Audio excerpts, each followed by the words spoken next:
briefly introduce chromatography, an analytical technique used to separate the components of a mixture. In our experiment, we focus on applying chromatography to leaf extract. This helps us identify and study plant pigments, which are essential in medicine, foods, and cosmetics. Now, let's look at the two key phases in chromatography.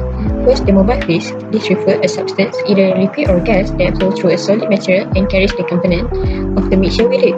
Then we have the stationary phase. This is the solid support material that remains fixed, allowing separation as the mobile phase moves through it. Together, this phase allows us to effectively separate and observe different pigments present in the plants.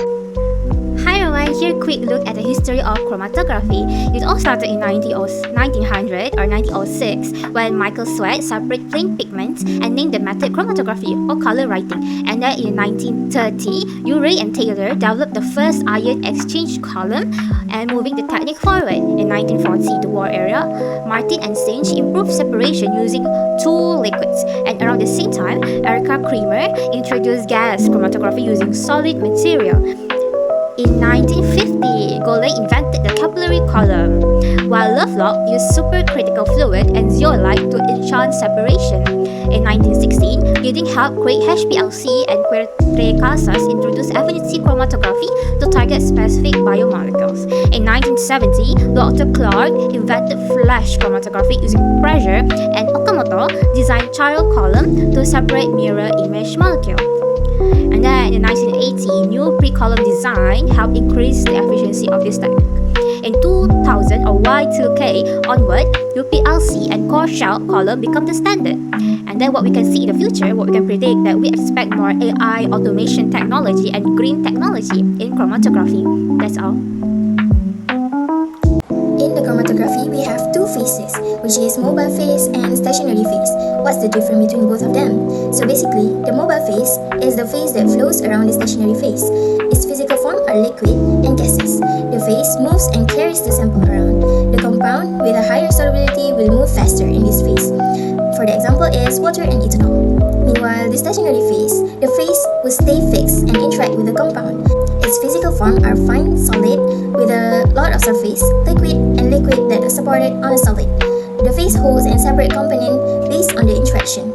Compound with a stronger attraction in this phase will move slower.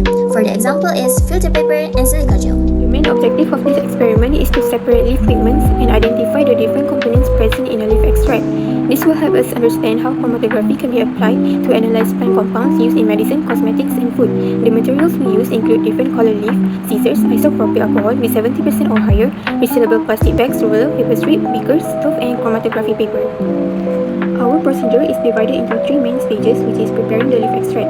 First, we separated leaf by color and cut them into small pieces. Then we placed 10 grams of each type into separate jars. We added 4 teaspoons of isopropyl alcohol to each jar, and using the blunt end of the wooden spoon, we crushed the leaf for about 5 minutes. Then, slurry was left to sit in a dark place for 30 minutes. After that, we transferred the mixture into plastic bags, squeezed it, and collected the liquid extract into small containers. These containers were then placed in hot water to evaporate excess liquid and concentrate the pigment. Next is preparing the paper strip. First, we cut chromatography paper into 1-inch wide strip, long enough to reach the bottom of a tall glass. Using a pencil, we drew a line 1 inch from the bottom of each strip. Using a microcapillary tube, we applied the concentrated extract onto the pencil line. This process was repeated 5 to 10 times to make the sample more concentrated. Once done, the strip was left to dry and any solid residue was gently scraped off. And for final, which is chromatography separation, we attached the dry strip to a pencil using binder clips or tape. The pencil was placed across the top of a beaker, suspending the strip so they just touched the isopropyl alcohol inside the glass. The pencil line was kept above the solvent level, and as the solvent rose, it carried the pigments along the paper. After the solvent reached near the top, we removed the strips and allowed them to dry. Finally, we analyzed the separation of pigments by comparing the distances they travel and calculating their RF values. Next, we move to the example calculation in leaf extract, which involve in the use of thin layer chromatography, or known as TLC. So the objective of this is to develop a reliable method for identification, separation, and analysis of plant pigments, such as chlorophyll A, chlorophyll B, keratin, and xanthophyll.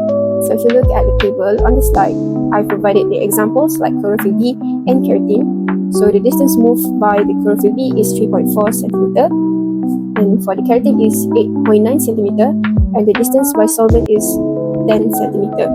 So how do we calculate the retention factor values for each pigment, or known as RF value? Next, we move on to the formula for the retention factor, which is it is equal to distance traveled by the solvent fine divided by the distance traveled by the compound.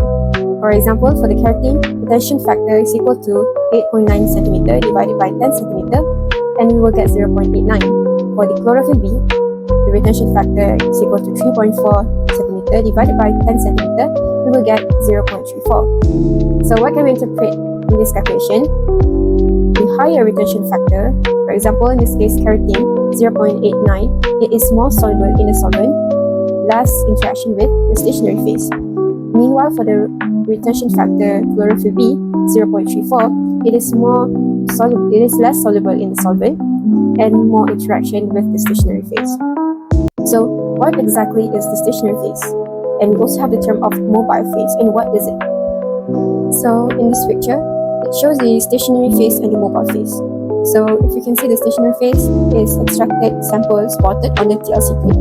So, the example of stationary phase, like I mentioned before, sometimes we use the silica gel on the TLC plate that helps in the separation of the pigments.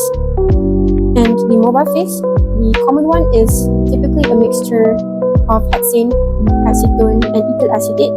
So, it is used to help to move the pigments, the stationary phase along with the pigments, so that we can identify what the compound present in that compound. So what can we conclude in this calculation? The chromatography shows distinct pigments in the leaf extract based on their solubility and polarity, and the retention factor values helps in identify each compound by comparing to known standards. Therefore, the calculation, like determining the RF values, help in identify the specific pigments present. For the next slide, I'll be talking about the application of chromatography. For the first one is biochemistry and medicines. Chromatography is used in biochemistry to separate small molecules like pigments, amino acids, or hormones. In our experiment, we use chromatography to separate pigments from leaf extract like chlorophyll. In forensic science, chromatography separates and identifies pigments in inks, dyes, or plant materials. It also helps to find out what substances are present in crime evidence. Just like we separated pigments from a leaf, police can use chromatography to find plant pigments on a suspect's clothes at a crime scene. For the third one is pharmaceutical industry. Many medicines today come from plant-based sources, including leaves. Chromatography is used to isolate and purify these active ingredients from the plants. For example, compounds from neem or guava leaves are analyzed using chromatography to study their potential as medicine.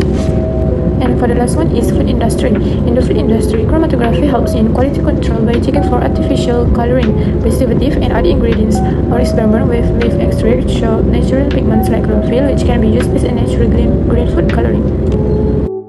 For the conclusion, we can conclude that chromatography on leaf extract demonstrates the practical use of analytical chemistry in fields like forensics and medicine, where it aids in substance identification and drug analysis, proving its importance in both everyday and professional settings.